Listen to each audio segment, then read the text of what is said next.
Hello, good evening, and welcome to the Invictus Racing League. My name is Gareth, and joined by Sab, and we're back for the No Assist Championship here, the Chinese Grand Prix Round 8. How are you doing, Sab?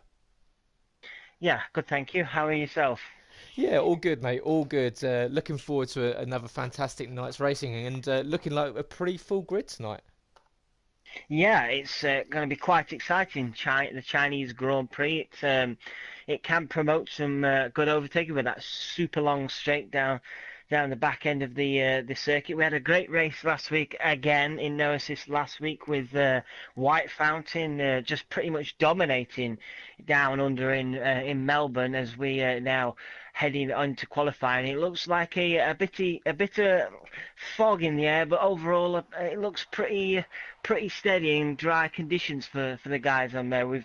You'll be able to tell us that we've got some new guys in the lobby tonight. We're 18 drivers tonight, so it should definitely make for a fascinating qualifying first up and race shortly after. Yep, busy down to turn one tonight. 18 drivers, as you're saying. Yes, we are joined by two new drivers to the league for this week, and it's Burmeister and Harry, who will be in the Racing Point for the rest of the season. So those two join in the league, and so welcome, boys. Hope you enjoy it, and hope you have a great opening race for your Invictus careers. And yep, as we see a few of the cars starting to peel out of the pit lane now onto the track.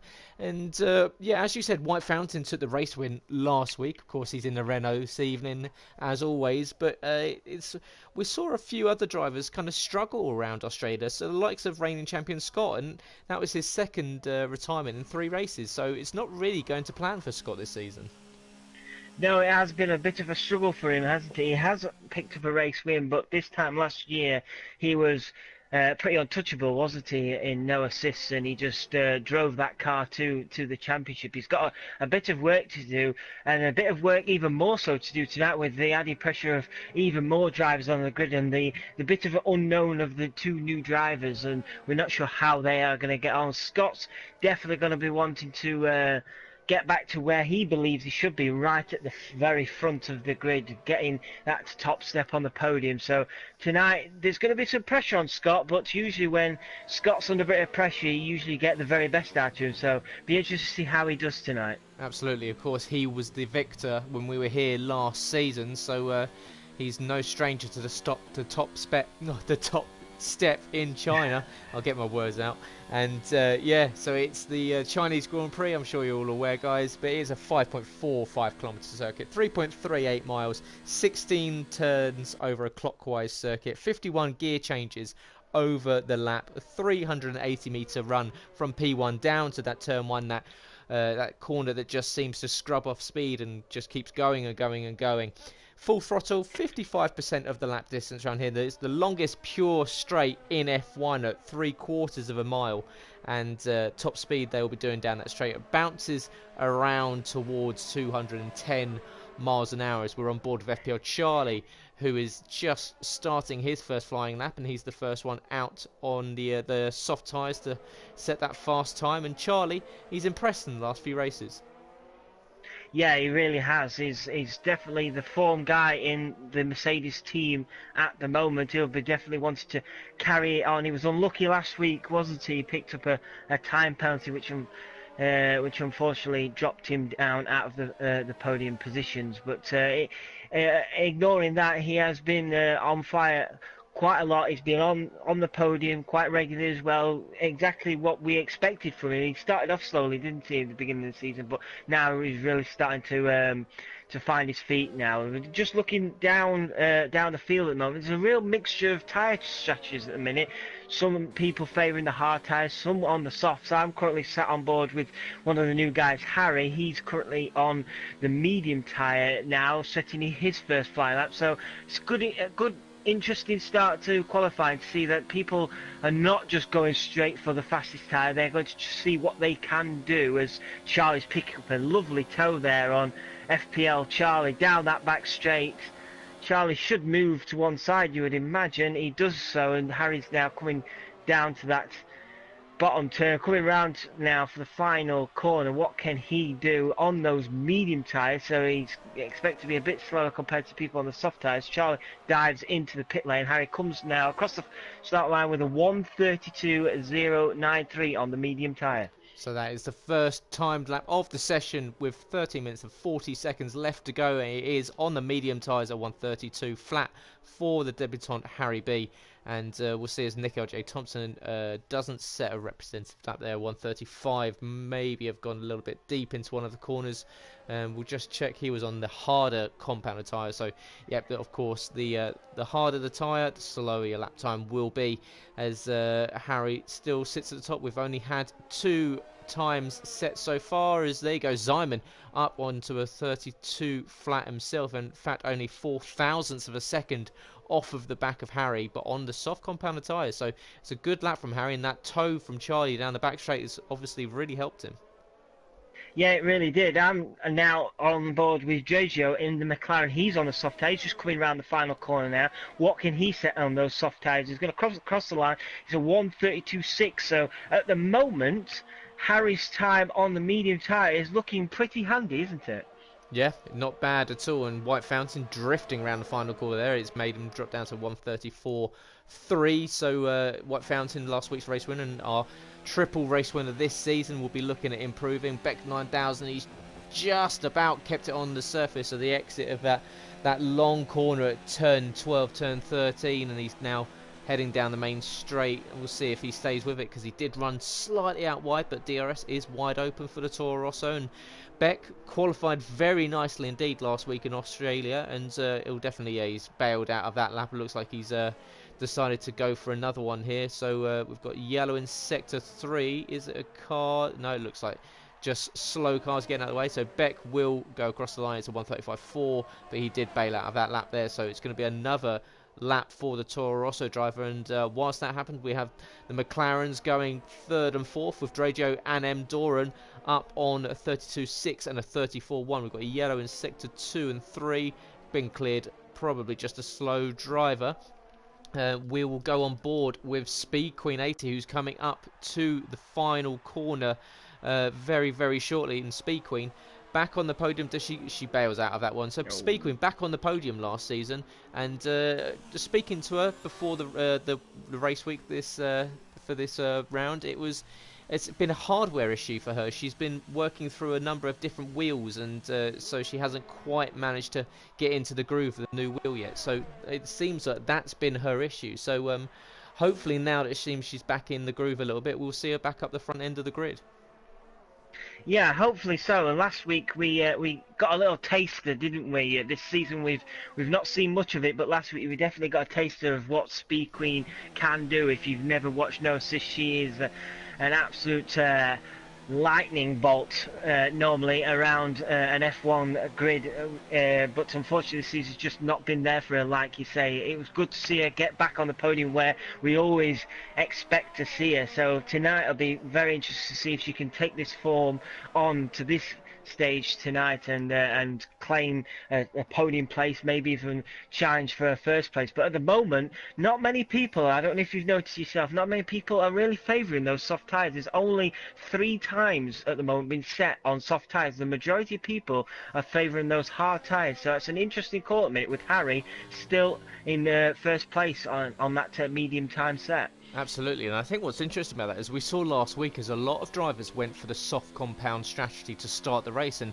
of course in the commentary booth we once again predicted wrongly that it might be due to rain being forecast for the race, but it seemed that obviously Australia is one of those tracks that you tend to not see too much overtaking, whereas here you do have that benefit of that long straight and several places on track where you can get moves done. In fact, as the Mercedes give each other a tow, as I believe that was Scott just giving Charlie a tow as he's coming around to set his flying lap as Scott bails out of that one. So, yep, gifting his teammate a bit of a tow, and Charlie goes up onto the second row of the grid, 3rd position at 1:32.2. So, great lap from Charlie there on the mediums, equally as he's yet to get onto that front row of the grid, because it's currently being locked out by Harry after that great 32 flat, and Simon on a 32 flat 4 thousandths of a second away from the pole sitter. Scopefielder, he was missing last week, wasn't he? He's back tonight. He's just set his first timed lap of the evening on those hard tyres, a 1:33.952. So good to see Scopefielder back. Another guy who's always expected to be challenged right at the front of the grid. We've also got Sam, his teammate. He's also out on those hard tyres. He's currently on his first flying lap. He's just getting past the slow-running Mercedes there. Sam, in that Haas, you would expect to see him also, like Schofield, fighting for podium places. He's always been there this season. He's coming up to the really long straight now around the back of the circuit. So it'll be interesting to see how he does on the same tyre as his teammate, see if he can get in and around Schofield on those hard tyres. But at the minute, Schofield not the fastest on the hard tyres. It is currently M. Doran on those hard tyres with 1:33.4. So like I say, interesting strategies going on all across the grid at the minute. Absolutely, and we're on board here with Sam, who's coming to the end of his first flying lap. 7 minutes 54 seconds left in the session. Does he stick with it? He doesn't. Bails out that one. So the Spaniard deciding must have been an issue with cutting the corner, and it can be done around here pretty easily, as we've got pit lane for the majority of drivers. MJ Coop is coming down the back straight at the moment in the Red Bull. He's out on the hard compound, those white-walled tyres. And yeah, going back to Sam, he currently leads the championship on 69.7 ahead of last week's race winner White Fountain and his and Sam's teammate Scopefielder, who of course missed out last week, and he's 7 points behind. So White Fountain and Scope on 62.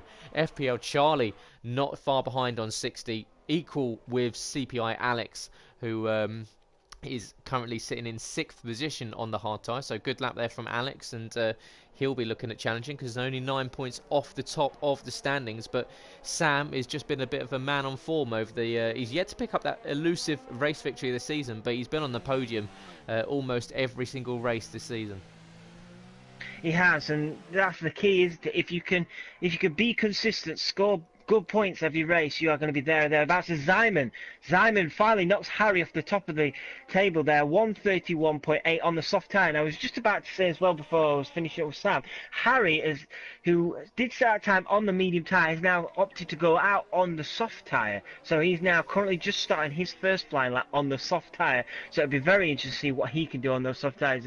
Clearly not really favouring those to start on those medium tyres. He's out there now to see if he can improve on what he previously did. Absolutely, and with just over 6 minutes left to go in the session, we've got a lot of cars out there on that medium compound, so giving themselves a little bit of choice when it comes to what to start on, because they can go out and set a faster lap on the softs. But we do know that China is one of those tracks that's notoriously very harsh on the tyres, so I would expect to see these guys possibly favouring the harder compound strategy, because yeah, you can just find yourself, especially on those softs, really scrubbing off time very easily. As Endurance, it's Dragio, sorry, loses it just about coming out at the edge of turn 13, just as he got to the off-camber corner, lost the back end, and on a fast lap, the driver in the McLaren currently sitting in 4th position, which is a great lap from Dragio. I just have to mention there, he is going to have to bail out of that one.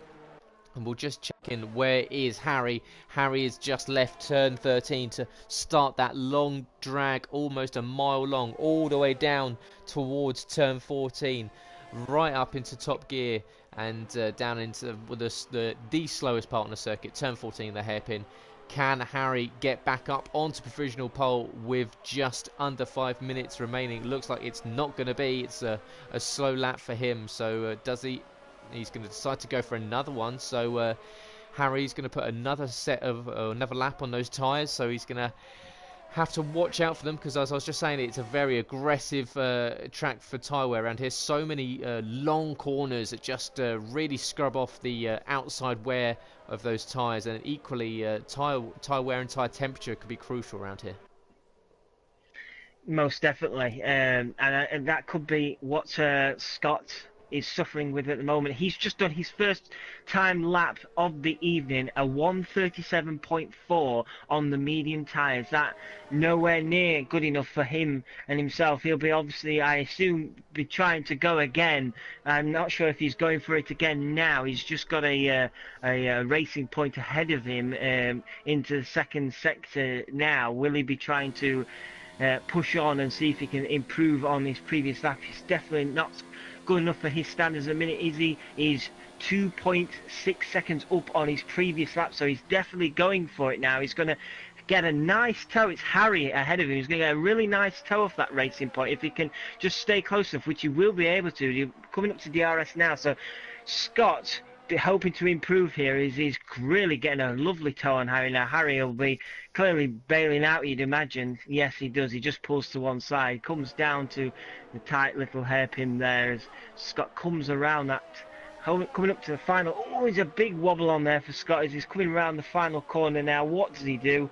Can he improve? It's right on the ragged edge and into fourth place. A second run on the medium tyres into fourth place. He's now the fastest person on those medium tyres, so much improvement for Scott, and it puts him right behind his teammate Charlie. Yep, it's an all Mercedes second row of the grid at the moment, so those two working together and talking strategy before the race. And we're just looking at Adri at the moment, down in 17th, yet to set a lap. He's out on the hard tyres, so this will be his one and only lap, and he's currently in the second sector, so we'll see what Adri can do on those tyres. As MJ Coupe is on an out lap. He's currently the last of the runners that set his time with that 35.9, and just hearing from the guys on the pit wall, it's going to be a dry race as well, so no weather expected for these guys, no precipitation or any sort of wet weather coming down, so these guys will just have to focus on pure pace, and this is where strategy can really play its part. And thanks everyone for joining us tonight. We hope you're enjoying the race, and feel free to drop into the comments and say hi. Let us know where you're watching, who you're supporting, and if you want to see anything or talk about anything, we're more than happy to get engaged with you. As Adri Locked Up comes down towards turn 14, the hairpin at the bottom of the straight, getting it slowed down right into second gear. Now you need a strong exit, and is he going to stick with the lap? It looks like it's going to be a relatively slow one. You can see pole position is ticking away, and it's going to be around a 35. It's 34.8 for Adri. That puts him 16th out of 18 cars. Yeah, and the final person who's not set a time yet, Speed Queen, she's now back out. She's out on the medium tyre. She's currently on her out lap. She'll be obviously wanting to improve, but it's pretty much make or break now, isn't it, for her? There's only a minute and 25 seconds on the clock. It's a case of getting this lap done and making sure she gets it done right, because if she doesn't, she's going to be finding herself well down the order. And as great as Speed Queen, we know Speed Queen is, starting in 18th or 17th or like that, it's going to be extremely difficult to score points tonight. Absolutely, and it'll be interesting what she can do. We're just on board of Humberstone, and Humberstone had a huge snap of oversteer on the exit of turn 13, just about held on to it. Is he going to bail out of that one? It looks like he's going to stick with it, and he's got time to go around and do another lap if he so wishes. He's currently sitting on a 34.3. It moves up to a 34.1, but will he go again? And Humberstone actually driving tonight with a broken wrist as he's recovering from that, so hopefully it's not too uncomfortable for the Williams driver, but the lure of racing was too much for him, obviously, and he made sure he got himself back on the grid, so it's good to see him back after that race out in Australia. But yeah, we've got 26 seconds left in the session, so all these laps we've got Beck 9000, FPL Charlie and Simon on an out lap with White Fountain on an out lap. Are they going to get across the line with 15 seconds left to go? Apart from that, the only cars that aren't going to set another lap are the two racing points with currently the front row sit of Harry. His teammate Burmeister is in 11th, and we've got CPI Alex and now Scott in the box, so no movements for those four. Who can set a better lap? Can Zyman improve on his current provisional pole time? Will we see the likes of Scopefielder, who's just exiting turn 13 now? He's on the medium tyres. Can he get himself up into the conversation of perhaps the second row? It looks like the second row is the most likely on these medium tyres. The Haas coming down towards turn 14 now. Can he get a good lap? We know the Swede is absolutely electrifying when he's on form and when he's on pace. What's he going to do? It's looking like it's going to be a relatively competitive time. Scope comes around the final corner. It is only up into 9th. It's a 32.7 there. So it's an okay lap, but that's right in the middle of the pack for Scope, which is not what you want. No, definitely. I was also riding on board with Scopefield, and it just just didn't look comfortable for him, I'd say. He was always improving. I was watching second times, he was always improving, but just unfortunately for him, just not improving enough. We've got Charlie out there. He's just done turn 13. He's 0.03 seconds up on his previous time. So at the minute, Simon goes even quicker. We were on 31.7 there. Super lap for Simon. But at the minute, Charlie is going quicker, but I don't think it's going to be quick enough to challenge for pole position. And he may not even be quick enough to challenge for second place here, as he's bailed out of it. So clearly not happy with that lap. So Charlie will be starting from P3, so it's an all Mercedes second row, third and fourth. Yeah, and it looked like Beck 9000 was going for a slightly quicker lap, decided right at the end of it to bail out of that one, so he was going slightly quicker, got to the line and pulled up on that one. So Beck deciding to start on the previous set of tyres as White Fountain, will be the last one to cross the line, I believe, as that is the end of the session. And it is a fantastic qualifying for the Renault of Simon 118, who is definitely re-engaged his passion for F1, and since he's come back, he's definitely impressed in qualifying, and it's just transferring that over to race pace. But what a pole position by Simon! I believe he's taken it by exactly 0.3 of a second to a very impressive Harry in second place in the racing points. So congratulations to the Swede. He does take it by 0.3 of a second. And the Renault is on pole with 31.7 on the softs, ahead of a great lap from the racing point of Harry on the mediums. You've got Charlie and Scott lock out the second row of the Mercedes team. Beck and Dragio, great qualifying laps for the two there. Samuel Pepito in 7th with CPI Alex in 8th. Schofield and Meg make up 9th and 10th. Starting just outside the top 10 will be Nick L.J. Thompson, and then Doran 09 Speed Queen. She's starting towards the back. Not a great qualifying for her, in 13th with Humberstone in 14th. Burmeister in 15th. Adri is in 16th. And then you've got White Fountain and Coop finishing out the bottom of the grid. So an interesting session tonight. It's there's a lot of drivers that seem out of position, because you've got White Fountain starting in 17th. Yeah, and I was just going to make the point that it was a pretty good qualifying for Scott, wasn't it, boy? But I know it, because all his main rivals, apart from Charlie, are much further down the grid than him, especially, like you say, White Fountain right down there. You've got Schofield and Sam also a little bit way down as well. So there's a good opportunity tonight for Scott to really capitalise on an average qualifying for these guys, and maximise his chances of pulling back the lead on Sam and White Fountain and a few guys ahead of him. So yeah, that qualifying really has really shook it up a bit, hasn't it? And should make us have a very interesting race, because if these guys are faster in race pace, we should get some good overtakes and good close racing. Absolutely, it's going to be a really exciting, especially first few laps, with those cars really close together down the main straight towards the back end of the lap. So looking forward to seeing some fantastic racing tonight. But of course, it's not the only racing we have here in Invictus across the week. Tomorrow night we've got the Realistic Performance League, equally for the Chinese Grand Prix around here in Shanghai. And then on Wednesday night you've got F1, F2 and F3 equal performance leagues. So plenty of F1 2019 content for you guys to enjoy over the first half of this week. Thursday night, of course, you've got the F1 podcast with Sab and I, talking all things F1. We'll be building up to the Singapore Grand Prix this week. And then equally, if you want to watch some more racing, we've got our GT Sport Leagues, which runs on a Thursday night. It's the DTM League on a Thursday, and on Sunday you've got the LMP1 League. So plenty of racing here in Invictus over the race. And yeah, if not, you can listen, of course, to the podcast either live on YouTube, or it is put back on iTunes, Podbean, Spotify and SoundCloud. So plenty of places for you to watch and listen to your favourite league. And yep, good evening everyone, hope you're enjoying it. Let us know where you're watching, who you're rooting for, and what you're expecting from this race. It's going to be a dry one, so it's going to be all about pace. Session starts in just under 5 seconds. And Sab, as we've seen the qualifying session, who are you expecting to possibly take this one? Do we think Simon maybe has the pace that he's shown in qualifying to push up? But you've got the likes of Harry, debutant, sitting in second position. Great qualifying lap from him.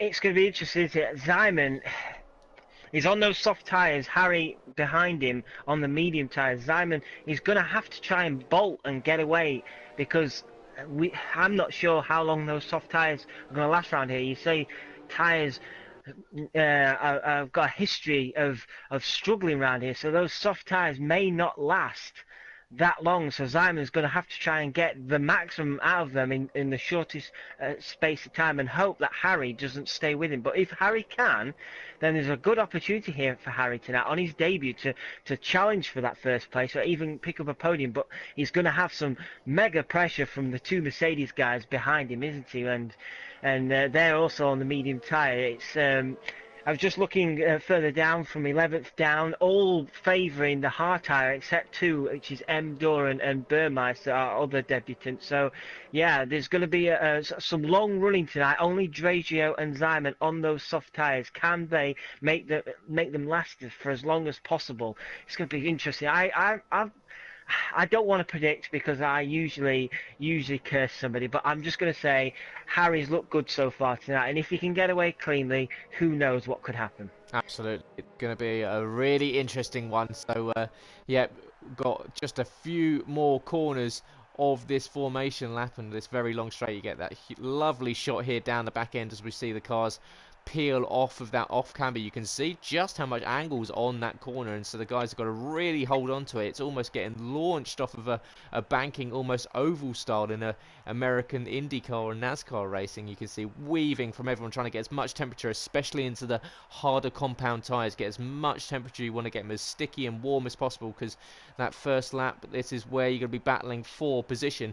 But I would expect to see the likes of Simon and Dragio start to especially over the first 3 laps, just stretch a little bit of a lead if they can get clear, because they need to make use of that softest compound of rubber, because yeah, they will be stopping a lot earlier, because as we said, the tyre life around here can be very iffy, and it doesn't particularly like aggressive driving around here. So I imagine the Swede, he's going to need a very cool head, which was something we know that Simon has. So he's just making his way up to his pit box now, and it's going to go green very, very shortly. He's going to have to sit there for a good 20 or so seconds whilst the other cars file into position. We're going to sit there, wait for those engine notes to rise.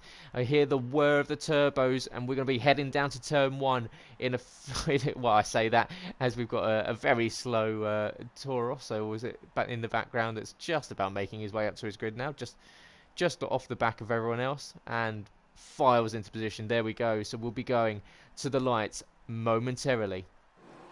Here we go. Engine notes. You can hear the guys bouncing on the accelerator now, just waiting to lift it up. We've got 2, 3, 4, 5 red lights. Pause.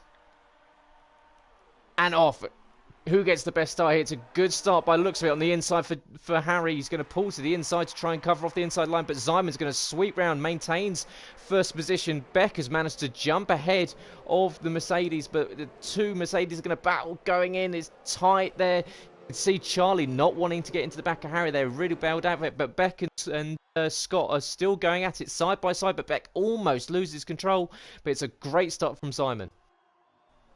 Superstar, and I have to say, what a start it was for White Fountain. Started 17th, he's already up to P12 on those hard tyres. Incredible start for him. If he can keep that up, he's certainly going to be fighting for good points later on. So, further ahead, Sam has also made a good start. He's up to 6th place. He's ahead of Dragio, who's fallen back a little bit on those soft tyres. But yes, a good start for a few guys down below on the harder tyres. Oh, Harry goes wide there on the exit of turn 10, and that's going to allow the the two Mercedes to close up to him. You can see the guys behind just shuffling around trying to look for positions, and this is obviously the first long straight of the day. Can everyone keep it on the track? Don't want to lose it on this first lap off this, and you can see Beck there going wide, the McLaren going wide, and you can see Scott peeling up into the gearbox of his teammate. Will he look to make a move down into the hairpin? Is he going to just use him? But you can see just how close they are. Then we've got a fight between Sammy the Pizzo and Beck 9000 down for 5th and 6th. Sam in fact runs into the back of him, luckily not to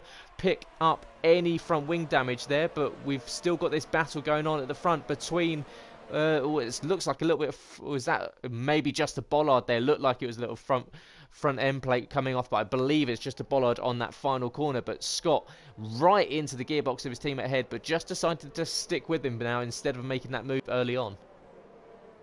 Yeah, would he? Do you think be waiting for that DRS to be activated, stick with his teammate, and then pounce later on when he knows he can get a really good tow past Charlie? He's right up the gearbox, like you say, of his teammate. Just further down, Drazio, he's stuck with Sam, and Scopefielder is also keeping on the back of that McLaren even in 7th and 8th, but all the way through the grid it is so close at the moment. It's just hard to keep a track of everybody. Yeah, absolutely. And as you said, White Fountain absolutely mega start for the Belgian, up to 12th position, up 5 places off that start line. So great start for the Renault driver, as we've got Scopefielder looking down the inside of Dragio here as the McLaren just about defends off the Swede behind in the Haas car, but he's going to be under threat coming down this back straight, and in fact Scope's going to possibly run a bit wide. We've got a yellow in sector 3. Is it someone that's gone wide? It's cleared quickly, so possibly someone just flying. We've got Scope, he's got CPR all over the rear end of him, and we've got cars all jostling for position as well. As Alex is going to have a look to the inside of Scopefielder, not quite making that move. We've got yellow once again in sector 3, and oh, it looks like we've got someone tumbling down the order. Who's that? It's Nick, isn't it? Yeah, they pretty much stopped on track. Somebody, I don't know, Endoran, they ran into the back. I only saw quite a bit of it. There was definitely front wing damage done, but at least 2 cars. Speed Queen is also in as well, so disaster for those 2 guys. I was just looking ahead as that happened, because Harry is reeling in Simon now. Have those soft tyres already gone on that Renault? Harry's pulled a gap to Charlie in 3rd place over a second. White Fountain is pointing in the wrong direction, loses it on the exit of turn 4 there, and just, I'm not sure if he got tagged or not, but just about missed by the cars behind. But yeah, White Fountain in a Renault, after making such a mega start, looked like he got caught up in that instant at the end of that last lap, but now back down to 16th, well behind the pack, so disaster for White Fountain. Yeah, and his front left end plate is missing on that Renault, so he's definitely going to have to come in for a front wing change there. That's such a shame for White Fountain. He, like you say, made a superb start up to 12th place, and now he's pretty much now on the back foot, and he's going to be struggling to fight for points. But as I was saying, Harry is just going to get the move done on Simon. Harry has taken the lead. He's getting around turn 14 now, makes the move done quite comfortably. Have those soft tyres gone, because FPL, Charlie and Boy Better Know are all now hot on the tail of Simon, and Simon runs wide on the final corner. Harry is tucking in to try and stop the DRS of Simon, but now Harry takes the lead. So those soft tyres of Simon look to have just all pretty much been used up already at lap 4. Absolutely, it's going to be it's all about trying to make sure you don't lose too much time and pace here, and as soon as those tyres start to go off, Simon needs to bail in and decide to not stay out there, because he doesn't want to start getting swamped by the cars behind. And it was a lovely little image we had there, is the racing point going around the outside of the Renault into the hairpin, the brake disc glowing orange as he put the pressure down, and yeah, you can see Simon starting to struggle, and in fact he's got Charlie all over him at the moment, so Simon possibly having to change up this strategy. The number 81 Renault may have to come into the pit lane at the end of this lap, because it looks like he's going to become pretty easy prey for those Mercedes in a very short amount of time. He is, but what I'll do him a favour now is he should just about get DRS from Harry, so that may be able to help him with defending, but I'm not sure, because it's going to be a mega tow for both these Mercedes now, as Charlie tucks up on the inside of Simon, goes down the outside, and look at that, it is easy pickings really for Charlie. Simon not really wanting to give it up, but unfortunately for Simon, as Scott also steals a place there, very stealthily like, following his teammate through, and Simon in the space of a corner loses 2 places. Yeah, it was cheeky from Scott. He saw that the position was there to be taken, and he decided to just throw it down the inside. He knew that he had the tyre grip compared to Simon, so Simon drops from 2nd to 4th in one corner, as we've got Scopefielder chasing down Meg Lugby, and Meg starting very nicely up from 10th to 7th, running in the Red Bull. And we've got a McLaren pirouetting there. Who's that spun around? Is that Drajo that spun around? And it looks like it is. Just so Drajo, after a fantastic start for him, he's dropped. He's going to be falling down the order, but right in front of everyone, spinning the car around. So luckily it ghosted for the guys, because otherwise that could have been a really nasty incident, because it's a blind turn there, that in that first corner as you get to the right-hander. As Scopefielder, he's still sitting behind Meg, and in fact drawing CPI Alex along with them. We've got a battle going on down behind MJ Coop with now Drajo Burmeister, who's caught up to him with Nick LJ Thompson, and then of course you have Speed Queen and M Doran that had to pit early due to that incident, and White Fountain, who equally has made that stop after we saw that incident 2 laps previously. Where else we've got CPI Alex is the closest on the track, and CPI Alex, he's not out of the championship question at the moment, so he's just been very quietly and very subtly picking up points here and there, and it's really helped him in this championship push. It really has, and it's a good battle at the minute. I was going to mention him myself. He's a good battle as he's tucking up the inside of Scopefield, who also has DRS from Meg Luppy ahead.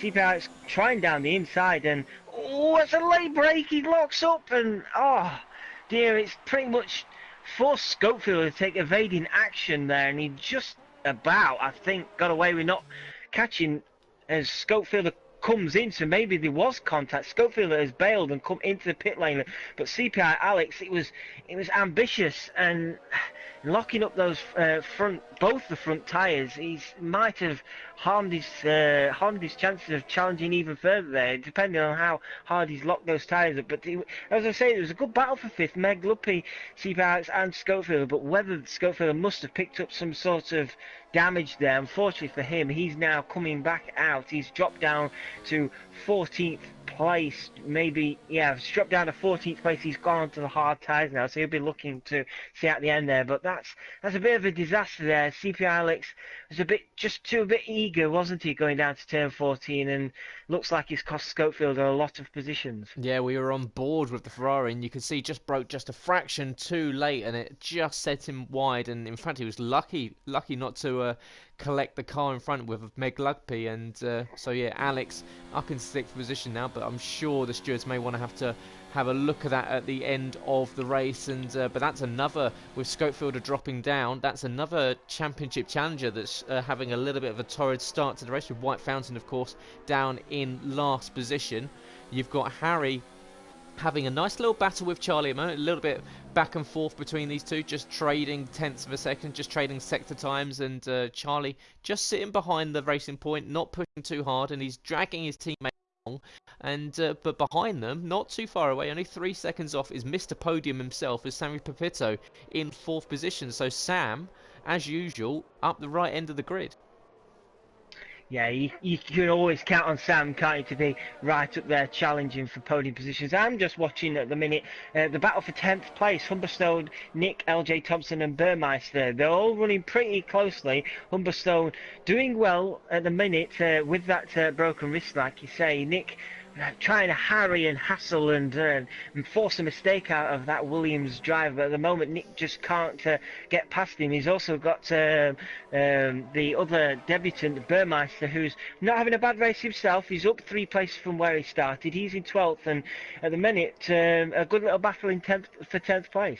Yep, looking really good indeed. And of course, Nick L.J. Thompson, one of the new drivers this season to no assist, along with the likes of Meg Lugby, MJ Coop, and Dragio. So these guys new to the league this season and have been impressive. And of course, Nick had a very good showing, especially earlier in the season where he was right up towards the front end of the grid at the likes of Austria and France. So he'll be looking at picking up some more points, sitting just outside of them at the moment. And we've got Beck 9000 chasing down his teammate Adjalokdok in 7th and 8th position at the moment. Beck will look to recover after, I believe it was just having a slight spin or just an off that caused a few cars to go into a little bit of evasive action. We've got Nix who's looking at the rear end of Humbo. Is he going to get it slowed down just about? And who's lucky there not to lock up the front tyres, but he does put the power down. You can see him, the back end squirming as that Alfa Romeo got back on the power on the exit of the hairpin, but it's across the line and it's DRS wide open for the Alfa and the Racing Point. And in fact, they're starting to catch MJ Cooper ahead, so this could become a nice little four-way battle. Yeah, it really could. We're getting some nice little battles throughout the fields so far this evening. Meg Luppy, who's having a good race himself. He's up 5 places in 5th place. He's got a very fast Ferrari in CPI Alex behind him. He just made a slight mistake, CPI Alex, there, which dropped him back a little bit. He was around 2-3 tenths. It's dropped down to 6 tenths. But CPI Alex trying to put the pressure on Meg. Meg did make a mistake coming out of the final corners. He's just locking up again. And this is just slightly opening the door for CPI to try and have a go. They're coming up to that really long straight, surely, and CPI will have a very nice tow with DRS assisted. So in any moment now we could see a change for position in 5th place. The CPI Alex now is just 3 tenths of a second behind Meg. He's coming up to the DRS zone now. You would imagine he's already getting the tow already. Meg pretty much going to be a sitting duck here. He weaves left and right and down the inside. CP Alex nicely does it this time. No locking up of the tyres. He takes 5th place for Ferrari. 9 laps of 28 have been completed and are in the books, and we've got Harry leading from FPL Charlie with FPL Charlie's teammate Boy Note in 2nd position. We've got Meg coming back at Alex down the main straight. He's going to look to sweep around the outside. This will be a brave move, and Meg's going to try and stick with it. It looks like he's just about going to have to give up, but he's going to go out wide, so it means he's going to have a tighter entry to the apex of the corner at turn 2 and turn 3. Into turn 4, Meg's going to get a run, but we'll see. Will he be able to come back at the Ferrari down up as they race up towards turn 6? It looks like Alex is just about going to build enough of a lead. Meg just deciding to stick behind him for now. We've got that battle with Nick L.J. Thompson is still sitting at 4 tenths of a second between Nick and Humberstone. Behind, we've got Speed Queen currently sitting in a McLaren sandwich. We've got Yellow in sector 3. We'll see who that is. Can't see anyone dropping down through the timings at the moment, but whilst I'm sure Sab will be quickly scanning through the grid to make sure no one's gone off. We'll go back on board with Nick L.J. Thompson, and we were talking about Nick just a few laps previously. It was an impressive start to the season for Nick, and it's definitely a driver that you can possibly look to be in a championship challenger in maybe a season or 2 time. Yeah, definitely. He's come into this season. I can't imagine expecting to be challenging for podiums and wins, but he's come in to just be consistent. I'd say score points and you know, challenge with the more experienced people of this league, and he certainly has done that. We've seen some great races from Nick. We were really unlucky in Austria, wasn't he, not to challenge for a podium position on that reverse strategy of his. But Nick's doing nicely. He's definitely setting the foundations for potentially an even better second season in no assist, because at the moment for a rookie of this league, he's really looking after himself and driving well. I think the incident was with FPL Charlie, because Scott now FPL Charlie has dropped quite a bit back off of Harry, and Scott now is just down to 5 tenths of a second behind his teammate. So maybe there was some sort of problem there, as Harry, I think, also has just had a bit of an issue, because he's just lost 4 tenths to Charlie. So maybe the medium tyres are getting pushed a bit too hard by the front guys at the moment, and a few mistakes are being made. Yep, so you've only got, so far I've got 6 drivers that have made a stop. Zyman, Scopefield, M. Doran, Speed Queen, Drejo and White Fountain has had to make a second stop already, so he's well off the back end of the grid at the moment. We've got a fantastic fight going on between Nico Thompson and Nick's going to go down to the inside of Adri and gets that move done on the entry to turn 11. So great move there from the Alpha, but it's now a trail of cars behind MJ Coupe. And even with Meg Lugby up in 6th position, you've got possibly, we'll see where Meg is. It's M. Durham retires from the session down in 17th position. So he's the first retirement of the evening. So we're now down to 17 runners. And you've got, so you've got the Beck 9000, and you've got MJ Coupe, Humberstone, Nick, Adri, and Burmeister, all within a few seconds of each other there. So these guys will have to be careful on the brakes. You don't want to run into the back of someone unbeknownst and pick up some front wing damage. But you can see there, it's definitely going to be a bit of a DRS train here. And you were saying previously about how Nick did very well in Austrian, and it's definitely, I would suggest to these guys that if you haven't seen the race, go back and check it out, because it was a fascinating fight. 5-car fight for second place that went right to the line, and we've seen that a lot this season. We've seen really close fights, especially in the last few laps of the race. Of course, last week we saw one for second position between Sam, Charlie and Speed Queen. Yeah, we have.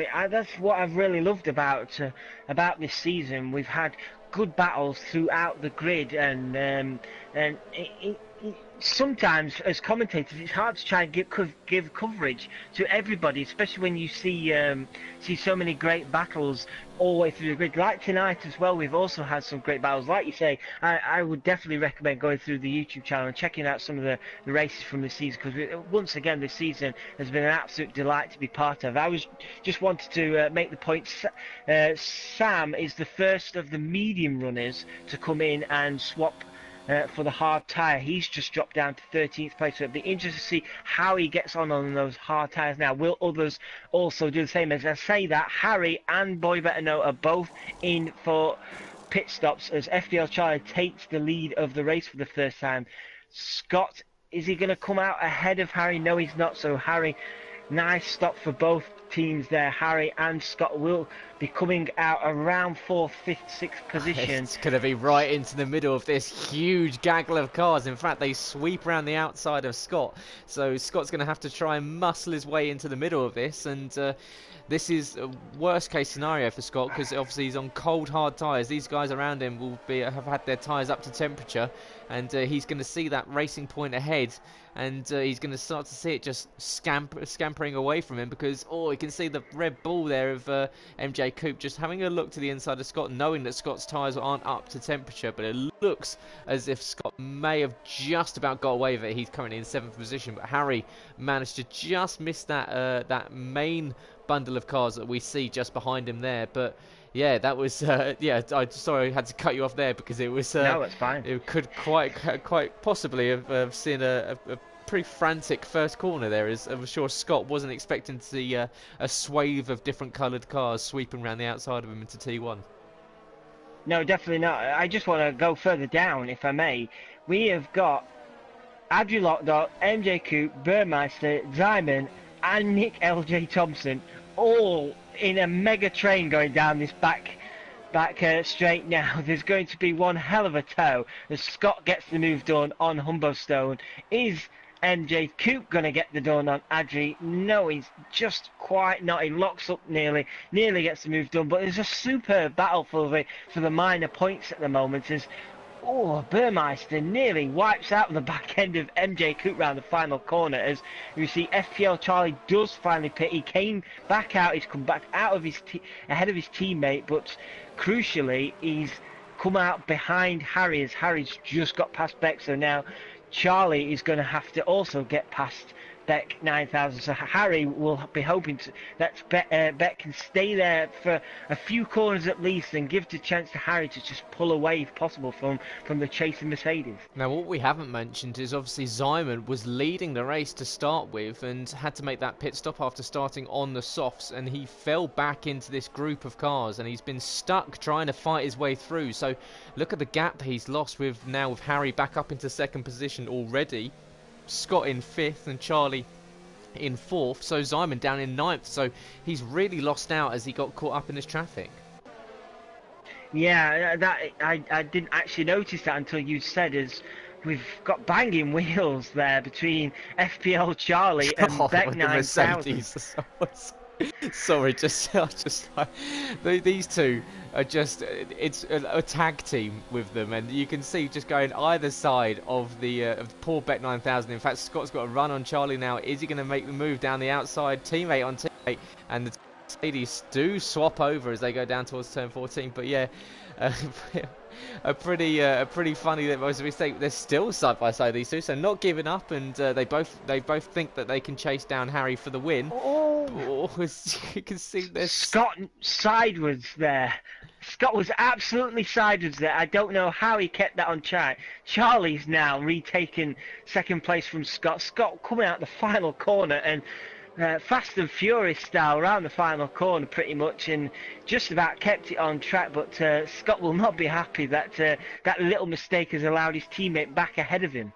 As these two fight position, what it's done is allow Harry to build a 2.2 second gap. He's already back up to the... Oh, and who's that? Beck 9000 makes a deep lunge on Scott and doesn't quite come off, and banging on wheels, and luckily it looks like Scott hasn't got any front wing damage from that, because that was a bit of a late lunge from the Toro Rosso, and he's going to cost himself some positions there as his teammate goes down the inside of him, and Beck drops down from 4th now into 6th, and he's going to come under threat from Simon, who's recovering some positions, and Simon in fact runs into the back of him. It looks like Beck has he got any front wing damage? It looks like he's missing a front left end plate. Is it? Yeah, it is a front left end plate missing for the Toro Rosso, so he's going to have to bail in, and Simon caught out by the back of him. Looks like he hasn't picked up any damage, but he's back up into 6th position as MJ Coupe looks to go down the inside of Bet 9000, down the straight. DRS open for both of them, so it's a drag power Honda versus Honda. Who's going to be tighter? It's going to be MJ Coupe who's going to have the inside line. Will he get it slowed down? He does, so MJ Coupe into 7th position. But yeah, Harry really benefiting from that fight between the two Mercedes. It really is. As Humberstone now pits in on the hard tyre, you imagine he would be coming in for a set of mediums on lap 15. Sam, who was the first pit stop of the medium runners, he's not really benefited either, has he? He's dropped down to 7th place. He's 1.3 seconds behind MJ Coupe on those hard tyres. So whether these hard tyres can come back for Sam later on and he can push back up towards the Mercedes guys, but at the minute it's not really worked out. It's like you say with Simon, it's not also really worked out for Sam either. No, not at all. And just looking at Simon's strategy, and he decided to go for mediums after setting the first stint on the soft. So surely that means it's a 2-stop strategy for the Renault driver, because unless he's just absolutely tiptoed around these on these medium tyres, it would have to be a really impressive drive from the Swede if he is to get him to last the end, because he will have been on for a long time, and we do know as well a lovely shot there of MJ Cooper. I'm sure he won't be as happy with it, as he got majorly sideways going into turn 11 there, but he's now going to have the Haas of Sam Pipito all over the rear end of him. In fact, it looks like Sam is going to get the move done going down as MJ Coupe squeezes him to the inside, tries to take up as much of the track as possible, but Sam does get up into 6th position. Coupe's going to try and stick it around the outside and get a better run out of the hairpin, but it looks like he's just going to have to file in behind Sam. But yeah, Simon going for a soft medium strategy at the moment, so you think, caught in that traffic, surely he used that sort of early life and the best part of the tyres on fighting through the traffic, and not with looking after them and trying to use them later in the race. Yeah, it's brave, isn't it? Or could it be a tad... Oh, he nearly lost it then behind Adrian Lockdock. That was close, as we had a quick flash of a yellow flag in sector 2. I'm just having a flick through. I'm not sure who it was. That flag has soon drifted away. But yeah, Simon, I can't imagine him going to the end on those tyres. That would be incredible if he can. Just ahead, there is now a gap uh, forming. There isn't the closest what we had is 2.5 seconds between first and second, and Scott, who's had a bit of trouble since he's come out on his hard tyres, he's dropped 3.4 seconds back from his teammates. So at the moment, they're all just settling down, aren't they, at the moment, and preserving tyre life, I imagine, and probably saving them for the latter stages of the race to really go for it again. But let's just say as well, Adjulok, I don't think he's pitted yet, has he? I'm not sure if he has pitted yet. No, he hasn't pitted yet, but he's made up 12 positions so far. He's up in 4th place, so not going too badly tonight for the Toro Rosso driver. No, good lap or good race so far for Adrian. He needed that after a poor race last week, as Harry does the fastest lap of the race of a 1:35.7 on the hard tyres. So great lap there from Harry, especially with the likes of Zyman out on the mediums. So we've got a fight with Humberstone going down the inside of Speed Queen into the chicane. Will she fight it? And number 58 Ferrari decides to let him go. And we've got in the pit lane, we have got Zyman and MJ Coop. So Zyman deciding to go for that two-shot strategy. In comes Speed Queen for her second stop as well. So we'll see Zyman as Humberstone sets the fastest lap of 35.5. So it's another set of mediums for Zyman, but he's got to get past everyone all over again.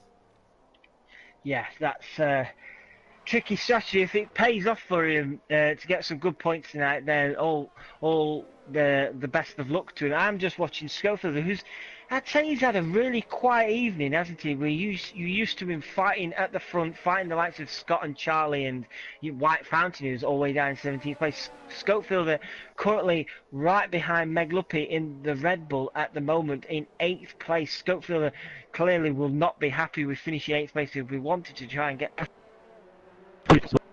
Meg Luppy. He's a good 4.5 seconds behind CPI Alex in 6th place. So Schofield, if he can get the job done on the Red Bull quickly, then he'll be looking to try and reel in the Ferrari of CPI Alex. Absolutely, it looks like he's going to have DRS going down this straight now. Will he be able to get up and on the inside of Meg Luppy as they go down the DRS straight? That flap should open momentarily on the back of the house, and there you go. And but it looks like Meg got a much better exit off the turn 13 there, so he's gonna have to wait at least one more lap. Of course, that blue and yellow helmet that we always see adorning Scopefielder's car, having to sit there, and once again he's gonna have to follow the Red Bull around, and Meg kicking up the dust on the entry to the final corner. DRS once again activated for the Haas, still not close enough. So Meg getting good traction off of these corners. And as you're saying, Scopefield, he's not quite on the races today, which is strange. We do tend to see him fighting at the front, but we've currently got the two Mercedes in 2nd and 3rd, but it's Harry with a 2.6 second lead, and so it looks like the debutant really enjoying the track and the conditions tonight. Definitely, and if you recall, the last time we had a debutant in a racing point, it was Force India last time. They went on to win, if I recall, or they was up on the podium places. So that car seems to be a bit of a lucky charm for debutants in this league. Harry currently doing a marvellous job. He's extending his lead at the moment to Charlie. It's now up to 2.9 seconds, be close to 3 seconds very shortly. So Harry doing exactly what he needs to do right now. He just look after his tyres, as it does creep over 3 seconds now. Just looks after his tyres, and at the moment he's got the better of the two Mercedes, as Scopefield now once again coming back round, but he's now dropped to second to Meg. So Meg's having a fine race in that Red Bull, isn't he? Scopefield unable, I don't think he's going to get DRS. He doesn't get DRS, no. So Meg Luppy has now broke the toe of Scopefield, broke that DRS 1 second gap, and hopefully for Meg's sake, if he can keep that, he'll finish the race nicely in 6th place, or even improve if anybody further ahead has any issues. Yeah, and Adri getting past Zyman on that last straight there as they get down towards the hairpin turn. So Zyman, he's made a stop, so he's got fresh tyres on, and yeah, purely Adri just got straight round the outside of him with no trouble whatsoever. So Zyman's going to have to try and come back it, and once again, in fact, he's going to try and sweep round the outside. That would be a pretty remarkable move. Decides against it, and yeah, the Swede, enduring a frustrating evening after starting on pole position, blitzed the competition by 3/10 in qualifying, and got stuck in the pack after that first stop by the looks of it. And yeah, now he's back fighting for the final point of the race, and he's currently sitting behind Adri in ninth and 10th position. And will he be bemoaning that two-stop strategy?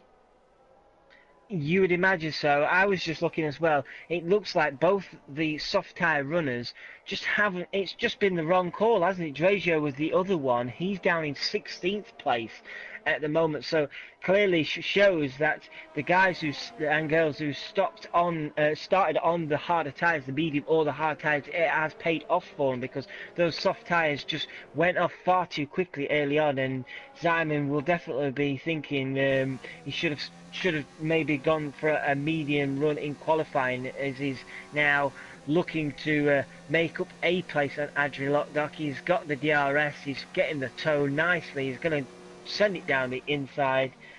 As Adri Lockdock, he's not going to give up. He doesn't always, he just bang wheels again. Adri Lockdock not giving it up though. He's just sticking there. He's got a yellow flag in sector 3.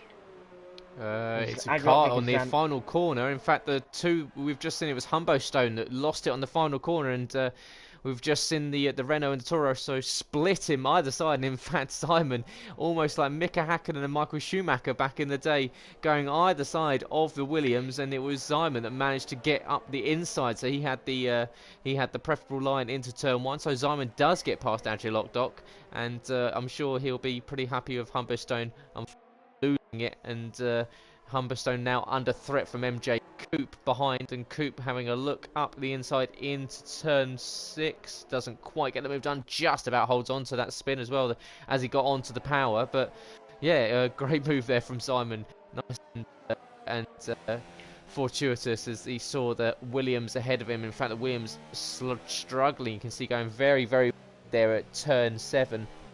And MJ Coop currently now fighting over that final point, as they've got Burmeister not too far behind them. And it looks as if Scott has possibly decided that he's not going to be able to challenge any further, because he's really starting to drop back from Charlie.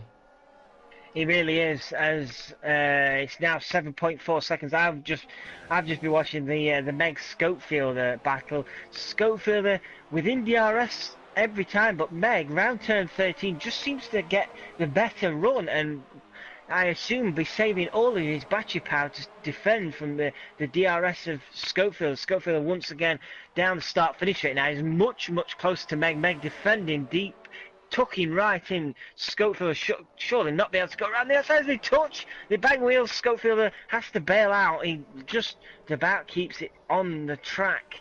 But yes, Meg's run extremely wide, and he's left the door open, and Schofield says thank you very much. Whether Meg has had an issue there, and just as I was bigging up Meg, he makes a slight mistake there, and Schofield never normally says no to an open door, does he? And he swoops on in there and takes 6th place. But yeah, as I was saying, Meg was defending really well to the DRS of Schofield, but unfortunately just that little tangle round turn 1 has just cost him 6th place. I believe by the looks of it, it looked like Meg, after making contact with Schofield into turn 1, decided to let him past, because he went very wide into turn 2 and turn 3. So we'll check with Meg after the race. Of course, a very fair driver, the admin of the league, so he will of course likes to race nice and fairly, and it looked like he decided to let Scopefield through and decide to get the racing back on. But Scope now has already pulled out a second lead over Meg Lugby. We've got a battle behind with Adri Lockdock once again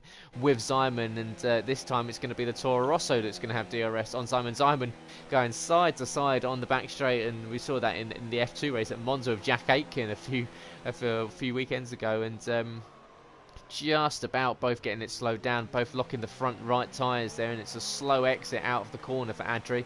And we've got Beck and Burmeister changing positions in 12th. We've got a yellow in sector 3 as well, and it's Meg Lugby that's lost it. It's on the exit of the final corner.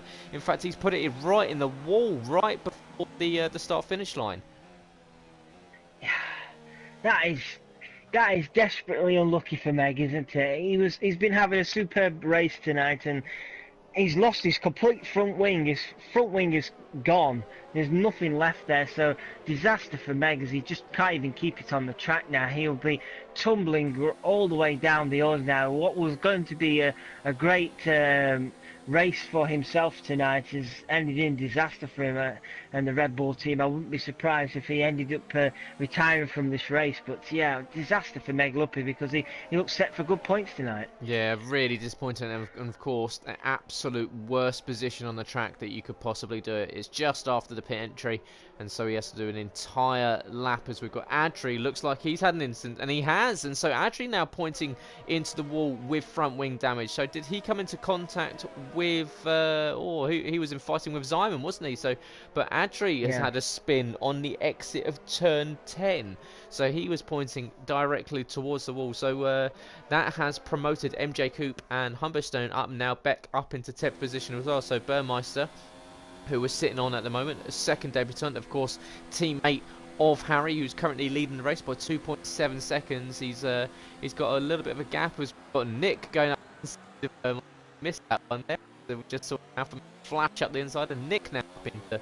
11th position. We'll be looking to trying to chase him down as Burmeister thinking about ascending up the inside into the final corner. It's not really an overtaken position, so decided to bail out of that one. And in front we've got Nick now starting to chase down Beck 9000, and once again these guys fight tooth and nail over those 5 points of the like 1 and 2 point position. Yeah, it's really great to watch. I just, like I said earlier, I just don't know where to watch, as Adri Lockdock has retired from the session, so a bad race for himself there. Shame really, because he was fighting for those points positions, but this has benefited, all these few mistakes we've recently has benefited Simon, hasn't it? He was down in 9th, 10th place, fighting for the last few points on that two-stop strategy, and that's promoted him up to 7th place. He's 3.5 seconds behind Schofield. It's a tall ask, I'd say, for him to be able to catch Schofield, but it's not a bad recovery for Simon on the two-stop strategy tonight. He's got Humberside yellow flag in sector 1. I just quickly looked through. I can't see who that is. That's quickly flashed by. But yeah, Simon is not recovered too badly tonight, but I think he'll still be ruining the fact that he had the opportunity to do a lot better. Yeah, absolutely. And of course Meg will be absolutely gutted that now running last on track, as we've got Nick L.J. Thompson looking to go around the outside as White Fountain picks up 3 seconds there. Nick now fighting over that final points paying position in 11th position, with he's got the Scott of Beck 9000 just ahead of him. In fact, Beck going wide on the exit of the final corner. That's going to give Nick much better traction as they go down towards turn 1.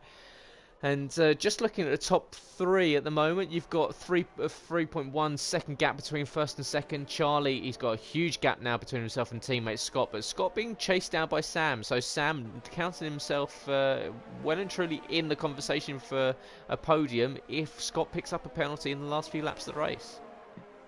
Yeah, definitely. Sam, he's always there and thereabouts, isn't he, of those podium places. I'm not sure how many warnings Scott's had. I can have a look at that and let you know. But Sam, right in there under that 3 second mark, he's slowly getting the times down. It's down to 2.4 seconds now. He's just making sure that if, like you say, Scott makes that mistake, Sam's going to be right in there.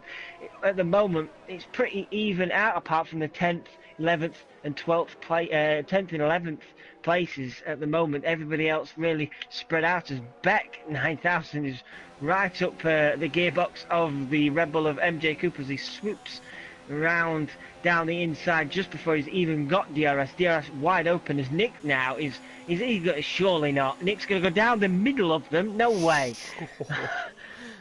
That was brave as he just locks up. He runs into the back of Beck 9000. I hope he doesn't get any wing damage there. MJ Coupe not really giving it up. He's trying to force Nick round the outside. Nick does go round the outside, but MJ Coupe's still sticking it in there, and we've still got them side by side fighting for 10th place. They nearly touch once again as they're going into the first corner.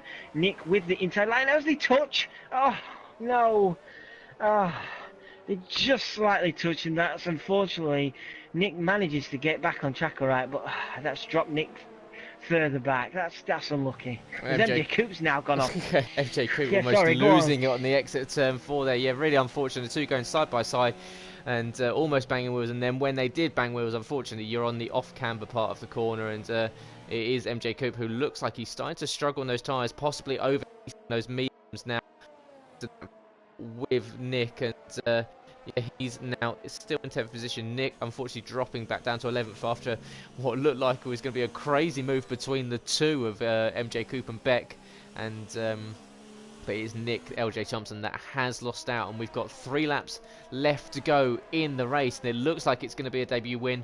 Of course, fingers crossed. Don't want to jinx Harry at all, and but it looks like the Racing Point driver will be coming away with the victory this evening. Sam is now within 2 seconds of Scott, so that gap is coming down ever so slightly, but Sam's going to have to really push and try and build that or bridge that gap over the next few laps if it is to take a podium position. We've got a yellow in sector 1 at the moment, possibly one of the slower drivers maybe being lapped. White Fountain and Meg Luppy, of course, down in 15th and 16th, are well down the order now after their incidents they've had today. MJ Coupe moving from one side to the other, trying to break that toe with Nick, who will be looking to get back past MJ Coupe and possibly rubber stamping that overtake and trying to get it done before any sort of corners, so that you can make it done a little bit easier than what we saw previously. And let's see through. We've got Simon only 0.8 of a second behind Schofielder now, so Simon making his way back up through the field. He's got about a lap and a half, 2 laps to get past the Swedes. So the 2 Swedish drivers get on very well off the track. We'll see how they get on it. Yeah, you can tell me better than I was looking through the instance. Did Schofield make a mistake anyway? Because the last time I seen, he was comfortably ahead of Simon, and now Simon is really putting the pressure on the Haas driver. So whether it's just the fact that Schofield's tyres might be a little worn down and Simon's is much fresher, I don't know. But Simon within DRS now with a couple of laps to go, he'll be hoping to steal 6th place off Schofield, who's, like I say, has had a very quiet race for himself tonight. But I was just checking on Scott. He's only got 1 warning so far, so if Sam is having to rely on that, which you'd imagine he is, because he's not going to, I imagine, make 1.8 seconds up in 2 laps. I can't imagine Scott's going to make too many mistakes from now to the end of the race. No, it looks as if these are the positions we'll be seeing at the end of the race. For the top 3, we've got the 6th and 7th, and looking at it, we've got a yellow in sector 1 once again, and it's someone pointing in the wrong direction. Who was that? Meg Luppy, maybe? It looks like it was. It's definitely someone pointing in the wrong direction, and I believe it may be Meg at turn 1. It looked like Fountain. It's White Fountain, so it's the Renault. So it's luckily it was just off the line, so it didn't upset Simon and Schofielder's battle. But yep, those guys still battling over 6th and 7th position, which I'm sure both of them would want to have been fighting much further up the grid. And we've got MJ Coupe still in 10th position, but with Nick LJ Thompson all over him at the moment. Sam is now only 1.3 seconds behind Scott, so he's going to have to really charge up to him if he's going to get the move done over the next lap and a half. But Simon looks like he's going to be right on the case of Schofield, and possibly that yellow flag we saw 2 laps ago was Schofield. If we think that Schofield may have lost time, we've now got a yellow in sector 2. But Simon now right in the toe of the Haas car ahead. DRS now open. Can he get the move done down into the hairpin? He's going to have 1 lap left to go as Harry has started his final lap of the race. Simon's going to go to the outside. Can he get the move done round the outside? And he does. Fantastic move there from the Renault. Simon 118 back up into 6th position. Just has the better tyres compared to his compatriot Schofielder, who's now in 7th position, as we've got a yellow in sector 2, but I believe it may be the lap cars letting others through. So you get a yellow in sector 2 and sector 3. MJ Coupe and Nick have swapped positions, so Nick is now back up into 10th position.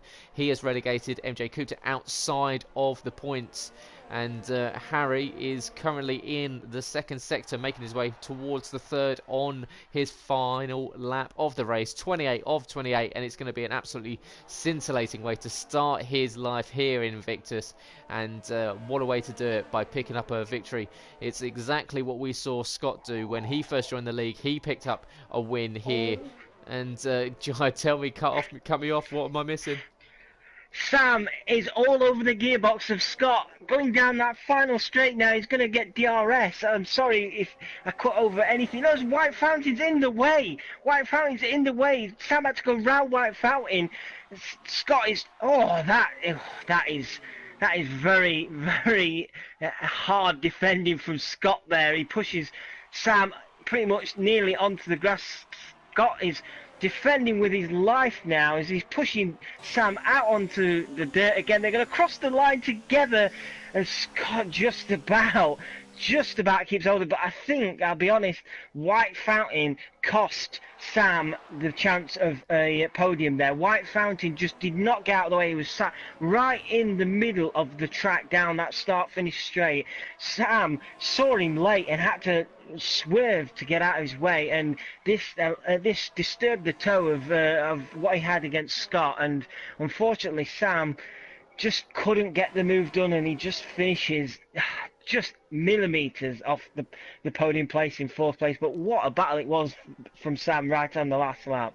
He cut me off just at the right time. I managed to just catch it, and yeah, those two going wheel to wheel down towards the hairpin. Sam trying to send down the inside. Scott cut him off, and it was hard racing, but it was fair racing, and there was a car's width between the two of them. Yes, it was a late move, but he did have that move. He did have the car positioned on that side of the track, and it would have been very, very hard for the Spaniard to make the apex from where he was on the circuit if he was going to get the move done. But yeah, across the line, I went on board with Sam, and it was millimetres between the two. But it's Harry that takes a debut win here in Invictus in the No Assist Championship in the Racing Point, and he will be absolutely delighted. And very good friend Charlie there is standing next to him on the podium, and Scott will be will think himself a very, very lucky man to have held on to 3rd position there.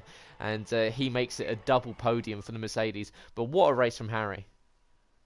Yeah, he didn't really put a foot wrong, did he? He made sure he got the move done on Simon, and he never really looked back, did he? That moment after the pit stop phase, when he managed to just get a few cars between the Mercedes and himself, it just helped him just enough, didn't it, to pull a gap and keep the gap there. And Harry never really looked back, and huge congratulations to him on his debut. But yeah, it's good to see both Mercedes right up there on the podium position as well, especially with a lot of the other title contenders way down the order tonight. Absolutely, and you can see there the final results for these guys. You've got Harry and Charlie and Scott make up your podium, with the top 5 being Samuel Pitto, who finished 0.04 of a second behind Scott. And yeah, what an end between the two Mercedes and the Haas. And we've seen the Mercedes and the Haas team have fantastic battles this season. And well, yeah, what a way to end the race. I'm sure we'll hear from the guys very shortly when they join the lobby for the post-race interviews, and we'll bring in Scott, Harry and Charlie, and I'm sure they'll all be delighted with their race tonight. But yeah, fantastic one tonight. And don't forget, guys, that's not the only one of the week. We've got the Realistic Performance League tomorrow night here with Tim and Malc commentating. Then on Wednesday we have 3 equal performance leagues. We've got F1, F2 and F3 equally at the Chinese Grand Prix for their 8th round of the season. You've got Tim commentating on F1, Dan on F2 and Malc on F3. And then on Thursday night, of course, you've got the podcast with Sab and I, and you've got the GT Sport DTM League at 8 PM here. We'll be streaming both the podcast and the GT Sport League, and GT Sport League will be commentated on by Sam. And then, of course, on Sunday, you've got Billy commentating on the LMP1 League. And yeah, so it was a completely full series of racing so far this week, and the boys have all joined us now. And congratulations, guys! Fantastic racing, and we'll start off with the winner, Harry. Make sure you've got your voice always allowed to be shared in the settings, just to make sure that everyone else can hear you. But what a great way to start your time here at Invictus. Oh, thank you. Yeah, I think it's probably down to qualifying, because I think all 3 of us pretty much at the same pace, really. So just one good lap, I think, really. Yeah, absolutely. Mega lap in qualifying on the tyres. You benefited by the looks of it from the toe from a different car, let's say. And but it was yeah, in the race. It was just really consistent. You managed to, in the pit stops, I saw Scott coming just behind you, and it looked like you just got out ahead of the whole bundle of cars. Unfortunately, it looked like Scott got trapped in for half a lap or so. And I think that, do you think that really kind of helped you out, or because potentially under threat from Charlie? Yeah, I got held up quite a bit behind Beck, but and obviously Scott got pulled up in a massive group of cars, so I obviously lost a little bit more time. But I think in the end, when I got past, I think Charlie then got held up by Beck even more. So yeah, it probably helped me out quite a bit in the end, really, especially the last stint. Yeah. Well, it was a mega race from you. Great way to start. I'm sure you'll be pretty happy with taking those points home for the championships. And it was good friend Charlie comes in second place. Charlie, great race from you, mate. And you started that one off well and made some good moves off the line, and just got into a rhythm. Just managed to keep Scott behind you. You two had a little bit of a fun little battle between yourselves. But yeah, happy with second. Yeah, I'm happy with it because people that I'm competing with didn't really come close, so it's a really good result. And I think I managed to nick fastest lap on the last lap somehow. I didn't even realise I was on a good lap. I was just going about my business and managed to nick it, I think. So that's an extra point towards the cause. But yeah, Scott had a very close pace to me, as did Harry. So it kind of worked well. The three of us were going away, and then that happened. But that's just it doesn't matter now. Well, it was a great race from you, and when you locked out the second row with Scott, and were you looking at possibly trying to keep him behind? Have you talked strategy beforehand? You both knew you were going to be starting on the same tyres. Did you talk during the race about who was stopping first? He knows who's the number one. You don't need to talk about it. Sorry, weren't you saying, "Oh, Scott, you can go past me if you want. You can go past me." Can hear it. Well, talking about the number one or supposed number two now, and we'll move on to Scott. What an ending for you! That was a close one. Close. I was sweating after that. It was good actually. It was, like I said, we all had equal pace, but unfortunately, I think Beck outbraked himself into turn 4, I think turn 3, and knocked the front wing. So I had a bit of understeer towards the end, and the front left was on like 68%, whereas the rest of the tyres were only on sort of 35. So it didn't help me very much. But hey, that podium, I'm back on there. I've had a couple of shocking races recently. This has bumped me back up a little bit. Yeah, you just said it. You've had a couple of off races, a couple of retirements in the last few, and has it been down to anything, or is it purely just getting back into a rhythm and just luck or being on your side, or not? I just haven't had the time to be practicing. I've had my own race, and I've been working late nights doing my race car and getting that ready, and just haven't had the time. Luckily today and last night, me and Charlie did a little race around yesterday and did one today. We did 2 today nearly, so it showed, and it proves that put in the time and you'll get the gold at the end. Absolutely, and it's decent points. Obviously, the 4 points extra for running fully no assists, so it keeps you in the championship battle. So I think you still stay within a wins distance of the lead. So you can still retain. And is it something you're obviously still fighting for? Absolutely, it's not over till the fat lady sings. So if we can, we'll work together at the minute. We will work together at the minute, but when it comes to the end, when let the best man win. Yeah, well, it's going to be a decent battle between you two. Can't wait. And then just heading back to the winner for one final question. And Harry, it was a brilliant race for you here in China. We head to the desert next week for Bahrain. Is it a circuit that you favour, or is it somewhere that you're not as confident as we saw tonight? No, definitely not too good around Bahrain, although probably a couple of days ago probably would have said the same thing around China, so just try and practice, I suppose, and see where I get up to. Yeah, well, it's if it's anything like tonight, you should absolutely blitz it. But yeah, congratulations, boys! Fantastic race from all three of you. Really enjoyed that one. So feel free to leave if you want. We'll be wrapping up the stream, but yeah, congratulations to everyone. Fantastic finish to that one. We saw a really, really close battle between Sam and Scott across the line. 400th of a second split them, and Sab, it was breathless the end of that one, wasn't it?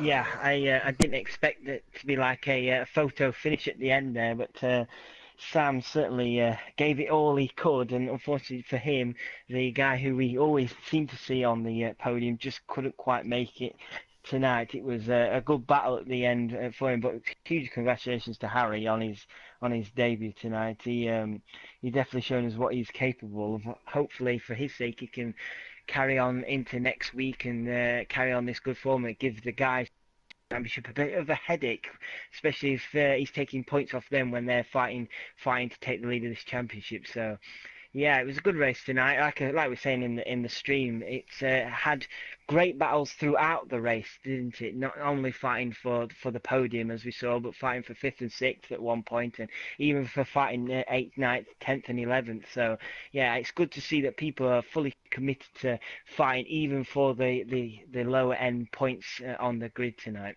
Yeah, the boys and guys and boys and girls, sorry, did themselves a real credit, and it was a fantastic race to watch. And of course, as I said previously, not the only thing you can watch this week. You've got the Realistic Performance League tomorrow night here with Tim and Malc. Equal performance on Wednesday night, F1, F2 and F3. GT Sport on Thursday and Sunday, and the F1 podcast talking all about the Singapore Grand Prix at the weekend, and that will be with Sab and I. You can find that on Thursdays live here on YouTube, or going back on iTunes, SoundCloud, Spotify and Podbean. But for tonight, thank you very much for joining us, and if you'd like to follow Sabra on the socials, you can find Sabba at Alan Sabatino on Twitter, at GT2_driving for myself. If you want to go to the website, go to invictusracingleague.com, where you can get yourself on the grid for the end of the season and for the start of season 9 next season. And equally, if you'd like to sponsor the league, you can go to the Invictus section.